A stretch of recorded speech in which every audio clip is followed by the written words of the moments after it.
আসসালামু আলাইকুম। আশা করি সকলেই ভালো আছেন। বাংলাদেশ সেনাবাহিনীতে আবার একটি নতুন নিয়োগ বিজ্ঞপ্তি প্রকাশিত হয়েছে।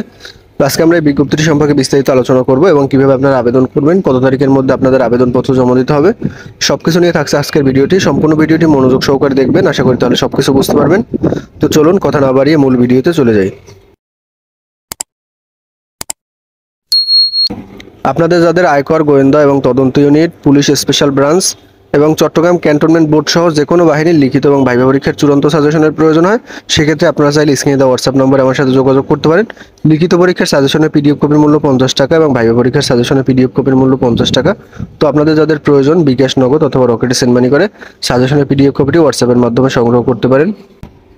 Savar cantonment public school and college, Savar সেনানিবাস, ঢাকা। নিয়োগ বিজ্ঞপ্তি: সাভার ক্যান্টনমেন্ট পাবলিক স্কুল ও কলেজে নিম্নলিখিত বিষয়সমূহে শূন্য অথবা শিষ্ট পদে শিক্ষক নিয়োগের জন্য আগ্রহী প্রার্থীদের নিকট থেকে দরখাস্তের আহ্বান করা যাচ্ছে। পদের নাম প্রভাষক বাংলা, পদের সংখ্যা একটি, বেতন নবম গ্রেড 22,000 টাকা থেকে 53,060 টাকা। শিক্ষাগত যোগ্যতা সরকারি বিধি মোতাবেক। এরপরে হলো 2 নম্বর সহকারী শিক্ষক গ্রন্থাগার ও তথ্য বিজ্ঞান, পদের সংখ্যা একটি। এক্ষেত্রে আপনাদের বেতন নির্ধারণ করা হবে, অর্থাৎ যারা বিএড ডিগ্রিধারী তাদের ক্ষেত্রে 10ম গ্রেড এবং যারা বিএড ব্যতীত, যারা বিএড ছাড়া তাদের ক্ষেত্রে 11তম গ্রেডে। এবং আপনাদের শিক্ষাগত যোগ্যতা থাকতে হবে গ্রন্থাগার ও তথ্য বিজ্ঞান বিষয়সহ স্নাতক বা ডিপ্লোমা ডিগ্রিধারী হলে কিন্তু আপনারা আবেদন করতে পারবেন। এখন আমরা অন্যান্য তথ্য বলে কিভাবে আপনারা আবেদন করবেন সেগুলো দেখার চেষ্টা করব।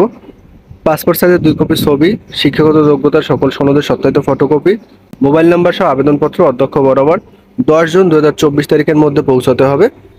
অসম্পূর্ণ এবং ত্রুটিপূর্ণ আবেদন সরাসরি বাতিল বলে গণ্য হবে। অর্থাৎ আপনাদের যে কাজটা করতে হবে, চাকরির যে একটা আবেদন ফর্ম আছে সেই আবেদন ফর্মটা আপনাদের পূরণ করতে হবে। পূরণ করে পাশাপাশি আপনাদেরকে 2 কপি ছবি এবং সকল সনদের সত্যায়িত ফটোকপি এবং চাকরির ফর্মে আপনাদের মোবাইল নম্বর উল্লেখ করে আপনাদের আবেদনপত্র জমা দিতে হবে। এবং আপনাদের আবেদনপত্র জমা দেওয়ার শেষ তারিখ হলো 10 জুন 2024 তারিখ। তো আপনারা চাইলে পোস্ট অফিসের মাধ্যমে, কুরিয়ার সার্ভিসের মাধ্যমে অথবা সরাসরি কিন্তু আবেদনপত্র জমা দিতে পারেন, কারণ এখানে কিন্তু নির্দিষ্টভাবে বলা নাই যে কোন মাধ্যমে মূলত আবেদনপত্র জমা দিতে হবে। তবে এটা কিন্তু অনলাইন না, অনলাইন ব্যতীত মূলত আপনাদেরকে আবেদন করতে হবে। এবং তারা একটা কথা বলেছে, সেটা হলো সমগ্র শিক্ষা জীবনে কিন্তু 3য় শ্রেণী গ্রহণযোগ্য হবে না। এবার হলো প্রার্থীর বয়স। 10 জুন 2024 তারিখে সকল পদের ক্ষেত্রে প্রার্থীর বয়স হতে হবে 35 বছর, অর্থাৎ অন্যান্য চাকরির ক্ষেত্রে কিন্তু 30 বছর, এখানে কিন্তু 5 বছর বৃদ্ধি করা হয়েছে। সেক্ষেত্রে আপনাদের যাদের বয়সটা একটু বেশি আছে তারাও কিন্তু চাইলে আবেদন করতে পারবেন। এরপর হলো পরীক্ষার ফি।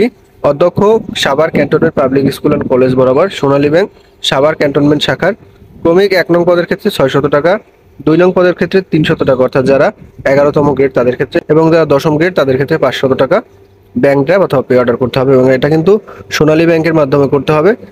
এবং আপনাদের পে অর্ডারের ঠিকানাটি হলো অধ্যক্ষ cantonment public school and college, Savar cantonment. এই ঠিকানায় মূলত আপনাদের পে অর্ডার করতে হবে এবং আপনাদের আবেদনও কিন্তু এই ঠিকানায় করতে হবে। এরপরে পরবর্তীতে আপনাদের এসএমএস এর মাধ্যমে কিন্তু লিখিত পরীক্ষার তারিখ এবং সময় তারা জানিয়ে দিবে, অর্থাৎ আপনারা আবেদন করার সময় যে মোবাইল নাম্বারটা দিবেন সেই মোবাইল নাম্বারে কিন্তু তারা এসএমএস দিয়ে আপনাদেরকে এই বিষয়ে অবহিত করবে। লিখিত পরীক্ষায় অংশগ্রহণের জন্য কোনো প্রকার ভাতা প্রদান করা হবে না। কর্তৃপক্ষ আবেদন বিবেচনা না করার ক্ষমতা সংরক্ষণ করে, অর্থাৎ কর্তৃপক্ষ যদি ইচ্ছা করে যে কোনো আবেদন বাতিল করার ক্ষমতা সংরক্ষণ করে।